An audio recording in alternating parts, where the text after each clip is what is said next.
John Baptist Kawanga mu Democratic Party Kayingo era ng'obukugu bwabulina mu mateeka.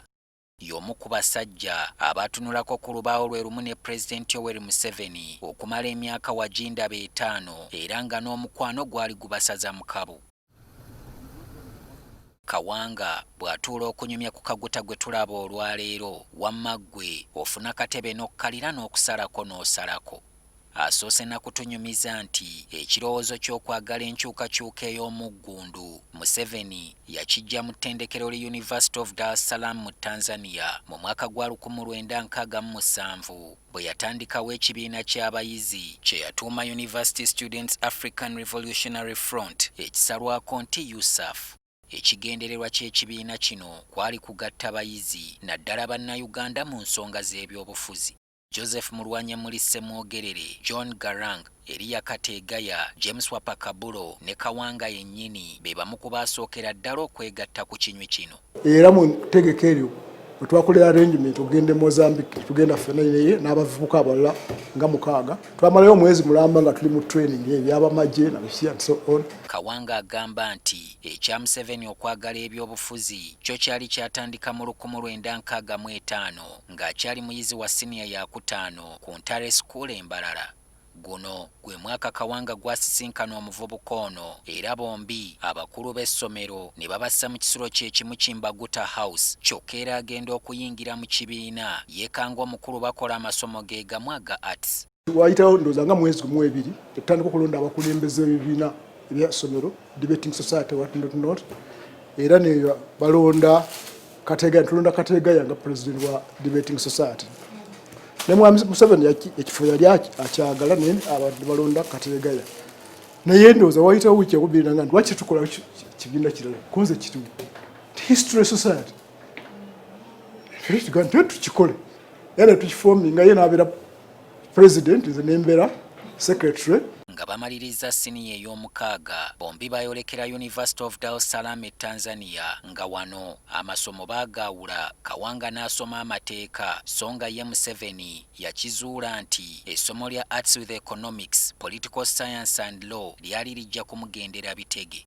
Ono anyumya nti omukulu eby'amateeka mu ssomo lye byamuyinga era mu mwaka ogwokubiri go n'agasuula. He wasn't at the top of the class. And I think one of the reasons is that I think he didn't put enough time into studies because he was used to be involved in all those kind of activities. So twali critical nnyo nga tuli ku university mu ngeri Obote gye yali afugamu Uganda at that time. Naye kyatwewuunyisa nnyo nti twakoma ofuna tutandika okunoonya emirimu mu gavumenti ye n'agenda n'ayingira mu president's office n'atalikola ekyennaku Museveni ekifo teyakibugumyamu Nambooge gavumenti ya mukama we Milton Opeto Obote ne bagivuunika. Mu kiseera ekyo Kawanga yali amanyi nti Museveni yoli bwe baazirunda atayinza kwenyigira mu kavuyo konna wabula yakitegeera mu Septemba wa 1972 tinjogera ya kiri muttu kimanyibwa nnyini kyesobola okutuukirira. Mu mwezi ogwo nga 17 lwalina lunaku lwa Sande ku nkya akabinja k'abakwata mmundu abaakolanga n'Obote wabula nga mu kiseera ekyo baali mu buwaŋŋanguse Tanzania baakola obulumbaganyi ku Uganda era mu baayogerwako okuba mu baseddekezi ne Museveni yalimu. Bali mu ofiisi yange e Masaka ng'omuntu ajja ngamba nti omanyi nti mukulu agambe omwami wa Museveni agambye akwetaaga ayagala kukulabako wali mu nnyendo konze Museveni ng'ayingidde omuvubuka ne muganda kaligenda nzije tusinkane naye ntya baali babuza abo Museveni nga kwe kudda mu ofiisi yange ninza wayitawo eddakiika nga 4 mba nkyatudde mu ofiisi ngenda okugulawo nga bw'oyita ba clients nga Museveni atudde mu among my clients. Kawanga yaddamu okusinkana Museveni ng'ennaku z'omwezi 2 June 1979 nga President Yusuf Kironde Lule kyajja kunkumulwa omukono mu kibya. Museveni ye yali amyuka ssentebe w'akakiiko k'amagye akaali kafuga eggwanga mu biseera ebyo. Wafula Ogutu nga munnabyabufuzi ku ludda oluvuganya gavumenti era munnamawulire akkiriza nti olunaku olwo nga 2 June lwe lwakyusa ebyafaayo bya mutabani wa Kaguta. People are demonstrating in Kampala twagala lule oba tufa tufe. I was staying in the Grand Imperial Hotel and we could hear this began late in the night. And Museveni was Minister of Defense. People are expressing themselves. Why would he send soldiers to shoot at them? And some of us begin to think that what is wrong with what has happened. But he explained it that it was not intentional, blah blah, but it began to show what type of person he's going to be.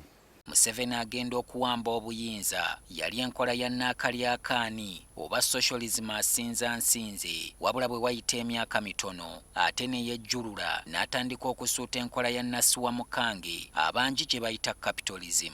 Newankubadde banywanyi be bwe baagwa mu bintu tebaakirowooza nako nti ono buyinza okukya entebe y'obukulembeze n'agyekomereramu na misumaali obutagita. Kawanga ye amumanyiiko kimu kyakukyuka nga budde.